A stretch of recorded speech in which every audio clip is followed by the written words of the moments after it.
जो हरकतें ये कर रहे हैं, देखिए किसान मूवमेंट ने वेस्टर्न यूपी से बीजेपी का सफाया कर दिया है और लखीमपुर ने सेंट्रल यूपी से बीजेपी का सफाया करना शुरू कर दिया है। 4 रीजन में से 2 रीजन बीजेपी के हाथ से निकल रहे हैं, वो चाहे जितना उठाएं चाहे जितना बिठाएं, सरकार में नहीं आ रही। इतने मुजरिमाना रिकॉर्ड वाले लोग के हाथ में अगर हुकूमत की चाबी होगी तो इंसाफ की उम्मीद किसी को नहीं करनी चाहिए। किसान मूवमेंट इस मुल्क के रीढ़ की हड्डी बना हुआ है। पूरे मुल्क में आवाम सड़कों पे क्यों खड़े हुए? इसलिए हुए कि मुजरिमाना जहनियत के लोग अगर पुलिस की कमान मुजरिम के हाथ में दे दी जाए, चोर उचक्के अगर पुलिस को डील करेंगे तो फिर पुलिस का मॉरल कहाँ जाएगा? पुलिस भी फिर वही करेगी जो उनका बॉस कर रहा है। ये डिवीज़न ऑफ वोट जितना भी बढ़े, कांग्रेस भी ताकत से लड़े, समाजवादी भी, इसका नुकसान भी अल्टीमेटली बीजेपी को होगा। आज जिस तरह से लखीमपुर मामले में सुप्रीम कोर्ट में सुनवाई हुई है 2 वकीलों की याचिका पर, और उसके बाद नोटिस जारी किया गया है उत्तर प्रदेश सरकार को और ये कहा गया है कि कल तक जवाब दें, और साथ ही एक बड़ा सवाल किया गया है कि जो एफआईआर में जिनको नामजद किया गया है उनको गिरफ्तार किया गया नहीं किया गया, ये एक बड़ा सवाल सुप्रीम कोर्ट ने पूछा है और पूरा इस पर डिटेल रिपोर्ट मांगी गई है सुप्रीम कोर्ट के ज़रिए।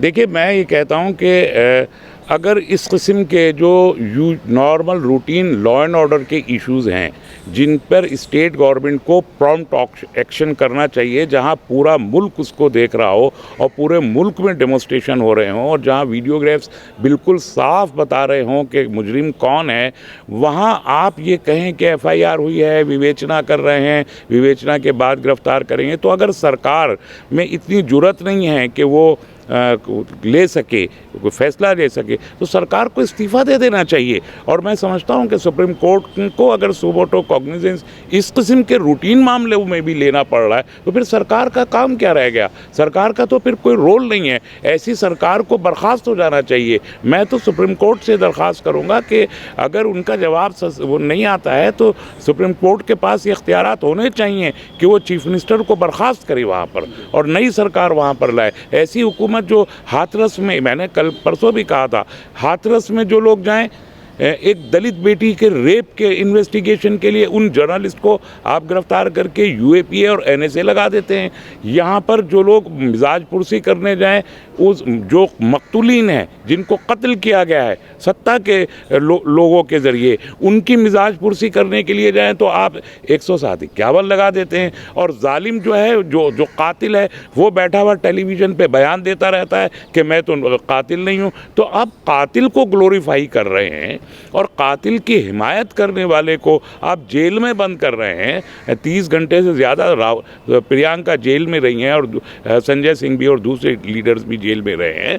तो ये कौन सा अंदाज़ है हुकूमत करने का? ये कौन सी जमहूरियत है? साफ मालूम हो रहा है अगर होम मिनिस्टर मुजरिमाना रिकॉर्ड रखता है, इस मुल्क का होम मिनिस्टर और home minister of central home minister union के और मिनिस्टर ऑफ स्टेट भी 8 कत्ल के मुकदमे अपने ऊपर रखता है, अगर चीफ मिनिस्टर 12 कत्ल के, लूट के और आतिशजनी के मुकदमे अपने ऊपर रखता है, तो इतने मुजरिमाना रिकॉर्ड वाले लोग के हाथ में अगर हुकूमत की चाबी होगी तो इंसाफ की उम्मीद किसी को नहीं करनी चाहिए। कल जिस तरह से अपने बिग बॉस अमित शाह से मुलाकात की अजय मिश्रा ने, और उसके बाद ये बयान आया इनडायरेक्ट वे में कि इस्तीफ़ा नहीं हो रहा है, आज एक बड़े प्रोग्राम में चीफ गेस्ट के तौर पर अजय मिश्रा शामिल हुए पुलिस के, और उसमें बाकायदा उन्होंने लेक्चर भी दिया, मीडिया की एंट्री बैन कर दी गई। मैं वही अर्ज़ कर रहा हूँ कि अगर इक़्तिदार की चाबी मुजरिमों के हाथ में है, उन पर कत्ल के मुकदमे भी हैं, उन पर स्मगलिंग के मुकदमे भी हैं, कौन सा जुर्म है जो उन्होंने लखीमपुर में नहीं कर रखा? और अगर पुलिस के महकमे में खड़े होके पुलिस के बड़े अफसरान को वो लेक्चर पिलाने का काम उस मुजरिम से लिया जाएगा तो इस मुल्क का अल्लाह हाफिज़ है। तो इसलिए इन लोगों के ख़िलाफ़ जो अवाम सड़कों पे खड़े हुए हैं, पूरे मुल्क में अवाम सड़कों पे क्यों खड़े हुए? इसलिए हुए कि मुजरिमाना जहनियत के लोग अगर पुलिस की कमान मुजरिम के हाथ में दे दी जाए, चोर उचक्के अगर पुलिस को डील करेंगे तो फिर पुलिस का मॉरल कहाँ जाएगा? पुलिस भी फिर वही करेगी जो उनका बॉस कर रहा है, तो वही अब पुलिस कर रही है।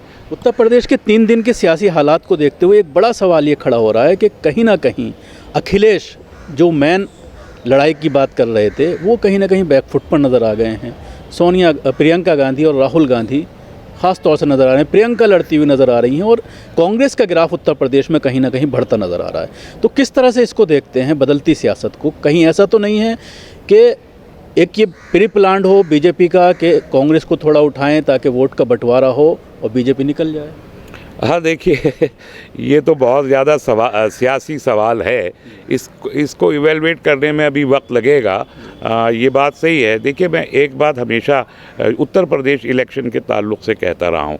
ऐसा महसूस हो रहा है देखने में कि अखिलेश यादव की समाजवादी पार्टी, वो समाजवादी अखिलेश यादव की है, जमहूरी तो है नहीं, वो मालिक हैं उस पार्टी के। तो वो मालिक जो हैं, अगर वो इलेक्शन जीतना न चाहें तो भला कौन उनको जिता सकता है?